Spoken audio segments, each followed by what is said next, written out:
Hi, this is Emily. I am a coach at MeetRx, and today I have another coach with me from MeetRx. This is Tracy. Hi, Tracy. Hi.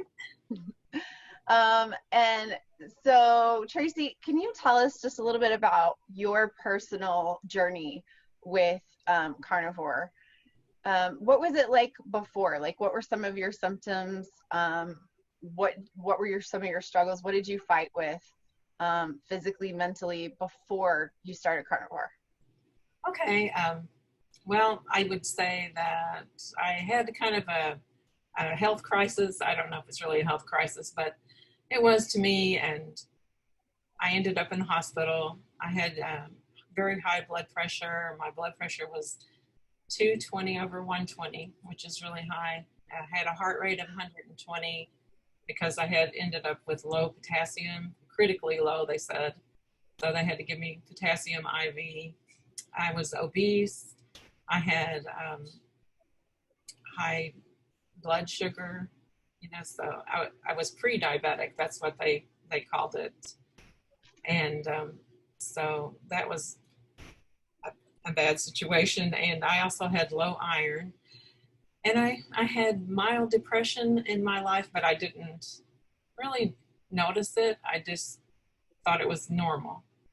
And so um, I didn't actually discover that I had any kind of depression or sadness or anything until I went on carnivore. And then I was like, wow, I feel differently, mentally. So that was really different. So, That's amazing. That's amazing because it until you really feel good, you don't know what good feels like, you right. know? Hmm. That's Yeah, really interesting. it was very difficult. And just the high blood pressure and everything. And they ended up putting me on lots of medicine. And I don't even know, I think it was like 9 pills altogether. And so that was a shock to my body for one thing. Like I had high blood pressure, but high blood pressure is one of those things that you don't really feel so much.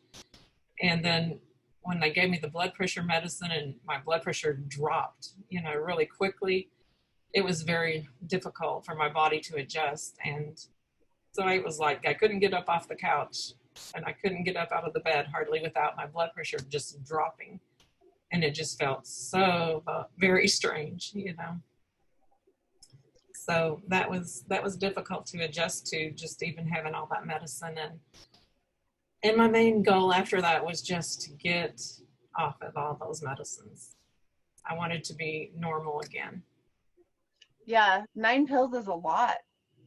It is, and I mean that included potassium pills, but they also gave me um, HCTZ, which is a water pill to pull water off the body, which helps with blood pressure. But they had to give me extra potassium for that, so I had to take a lot of pills, and the potassium pills were like huge horse kind of pills. They were huge, but anyway, it was just overwhelming to me. It's just crazy that my body had gotten so bad, and I mean, I don't know. I'm a mom, and so it just seems like you neglect your body or you just don't pay attention to the signals along the way. I think that's what happens, and you just forge ahead. So that's what I was trying to do, and it caught up with me and landed me in the hospital. So that was a difficult time in my life. But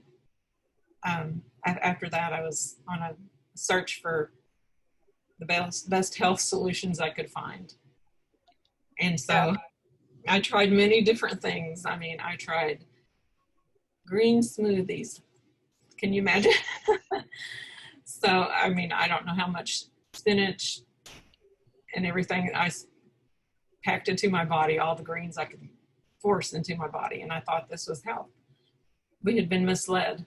So that was kind of crazy. Then I went from smoothies to juicing. And so then I was trying to get even more greens into my body. And it didn't help. I mean, I would lose some weight, obviously, because was on the standard American diet before, and then, so anything is an improvement from that. I wasn't eating processed foods, but I was trying to eat healthy foods, I thought.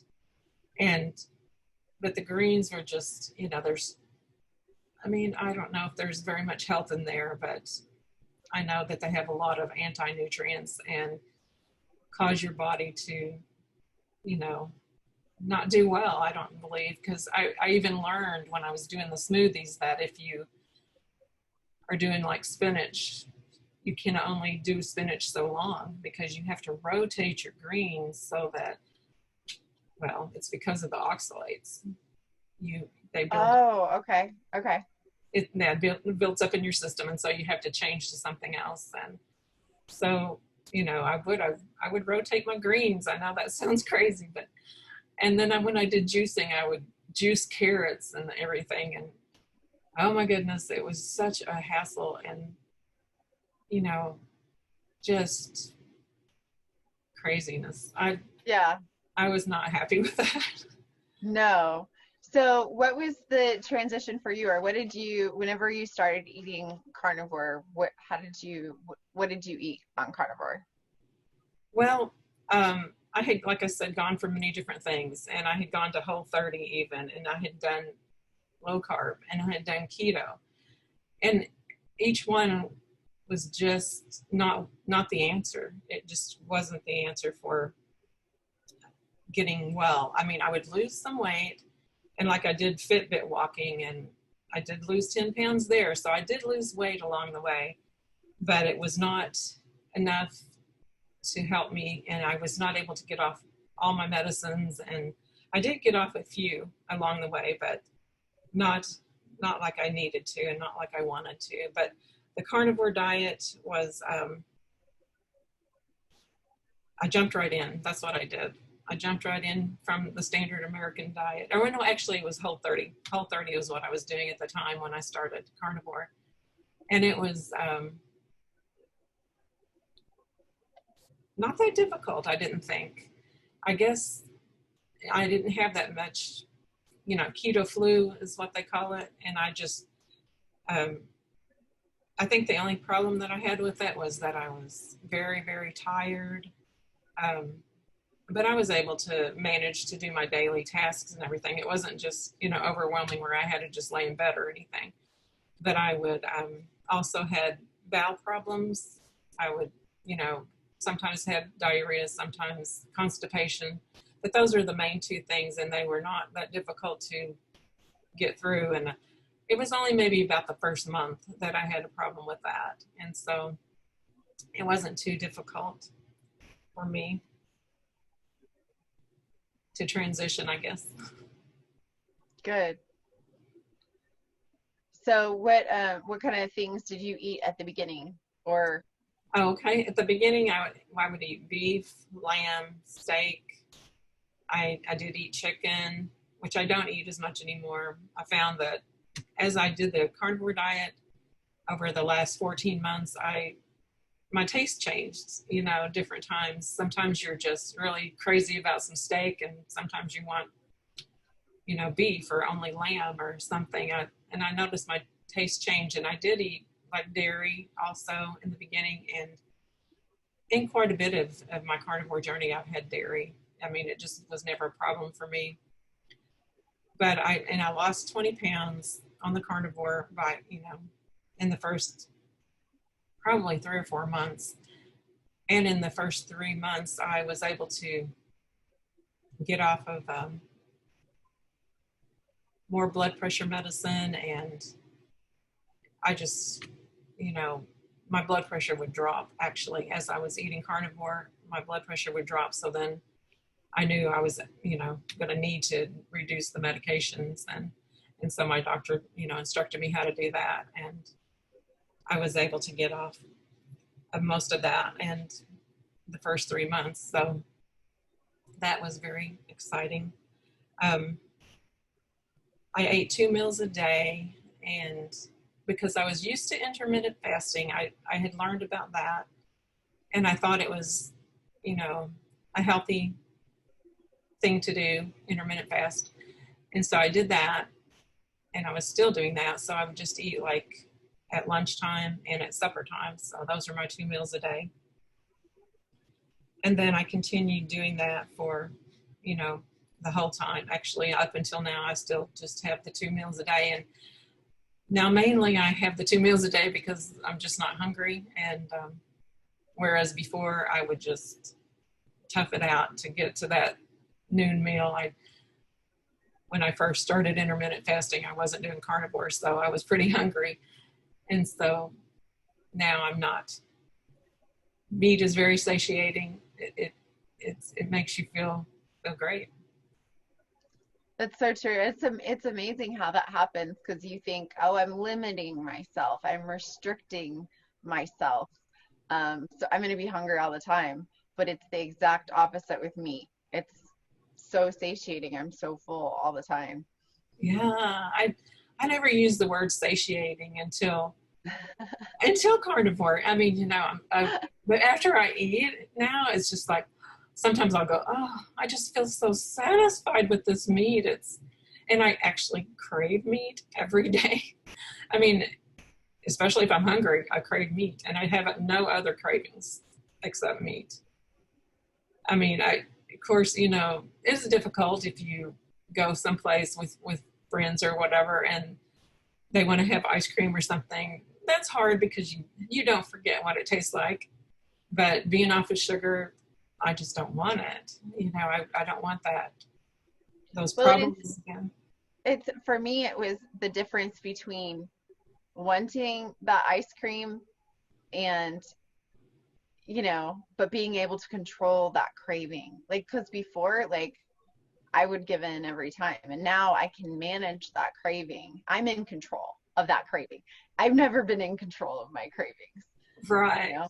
And I love what you said that, just like how you didn't realize that you were feeling depressed Uh-huh. until you felt good. You don't really realize what satiated feels like until you feel satiated. That's so true. And that's really cool that you were able to feel that with me. That's really awesome. Yeah, I love that. So, what about afterwards? What were some of your levels, like your potassium, your iron, your blood sugar? How did some of those change, or did they change after you ate carnivore? Yes, I believe they have. You know, I have not taken any blood tests since I've been carnivore, but I know my blood pressure because I do keep track of that. I know my blood pressure has leveled out and is done really well. Of course, I dropped weight, and like you said, the depression thing, I didn't even realize I was having anything like that, but I'm very much able to cope better. I mean, problems don't go away. You still have stresses in your life, but I know that I'm able to handle the stress much, much better than I did before because, I would get sad and get down, but I didn't think of it as being depression, but it was, I was mildly depressed, but so I was very happy with that. And my iron did resolve also. Um, and of course, just getting off of medicines, that's a big help. That was my goal for the longest time because I wanted to get healthy. That's awesome. That is so cool. And now you've even changed the game by you're giving to others. You're reaching out and you're helping others by coaching. Um, is that something that you ever in a million years thought that you would be doing? No, no, I really didn't, but I love it. It's just like a passion after you've been able to see the light. That's basically what I would call it. You know, Yeah. you just are on this, you've been lied to about your food and saying that, you know, meat's bad for you. Meat will clog your colon. It'll cause you to have heart disease and stuff like that. Well, that was all lies. It's not true. And now we know. I mean, the people that are in our community, and there's such a large amount, and it's so nice to have other people that we can talk to and share the information with. But my passion is to share with someone that needs to be healed. And that's why I wanted to be a coach with, and so I jumped right on that when I saw that. That's awesome. Well, we are blessed to have you in our community. And I can't tell you what an encouragement you've been in my personal life. Just every time that you, just celebrate with me, my victories through this with the carnivore community. It feels like a family, it really does. And I know that that's exactly what you're going to bring, to people that you coach, is to celebrate their victories as they learn more and do better. Yeah. That's awesome. Right. And you've helped me too, Emily. I've loved listening to your information and your story. Wow, it's incredible. Thank you. Thank you. I'm glad. That's why I won't shut up, because yeah. Every time I say something, somebody comes back and they're like, thank you. This really helped me. And so of course I'm going to keep helping. Right. That's awesome. Right. It is. It's like a passion. It's like a fire inside you. You just want to share so much to help somebody else that's suffering. Well, and I think it is about the lies. I feel so betrayed that I've been lied to. Right. That I don't want anyone else to feel that, or I want to lessen the lies that they're being fed, to give them the truth that I have found, Right. Yeah. And it's like such an eye opener. You're just so excited about it, because it's like, I never felt this good before, ever. I never felt satiated. No, I mean, I feel like I did when I was a child. I mean, you're young, you're strong, and so now eating meat makes me feel young and strong again. It's shocking. That's awesome. I have 4 children, and I didn't teach them correctly about food, but now I'm trying to go back and say, oh, guess what? Meat is what you need to eat, so, and they're listening to me, but it's very, very difficult to get away from the junk food. I mean, the grocery store is filled with so much junk food. I mean, it's almost like human kibble, you have to shop around the edge over by the meat department. Absolutely. A little bit of dairy maybe, but. Absolutely. Well, thank you so much for sharing your story and taking time to sit down and just go over this with me, because there's still, definitely a lot of people that need to hear, specifically your story, that they might be fighting the same battles. And I really appreciate it. And it's amazing to see and to hear how everything has resolved. Oh, thank you. I appreciate you interviewing me and spending this time with me. Thank you, Emily. All right. Thanks, sister. Bye. Bye-bye.